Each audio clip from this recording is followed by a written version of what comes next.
Come in. పిల్లలు నిన్న ఇచ్చిన హోంవర్క్ చేశారా? నేను చేశాను మేడం. చూపియండి. సరే వెళ్ళు. దొడ పైసలు కొట్టేసిన దొరకకుండా ఇవ్వడు మేడంకి. పిల్లలు ఈరోజు ట్యూషన్ కంప్లీట్ అయింది, వెళ్ళండి. Bye teacher.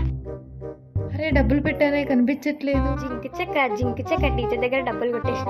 పిల్లలు వచ్చే టైం అయింది, ఈరోజు డబ్బులు ఎవరు కొట్టేసారు కనిపెట్టాలి. Teacher good morning teacher. పిచ్చి టీచర్ ఈ రోజు కూడా డబ్బులు పెట్టింది. డబ్బులు కొట్టేసింది వర్ష. చెప్తా. పిల్లలు ట్యూషన్ అయిపోయింది, వెళ్ళిపోండి ఇక. వర్ష, అలా డబ్బులు తీయొద్దుగా. మీ ఇంట్లో మీ అమ్మ నాన్న అలానే నేర్పిస్తున్నారా? సారీ టీచర్, నేను ఇంకెప్పుడు చేయను. పేరెంట్స్, పిల్లలు చెడ్డదారులు వెళ్ళకుండా మంచి చెడులు నేర్పండి ప్లీజ్. వీడియో నచ్చితే please like, share and subscribe.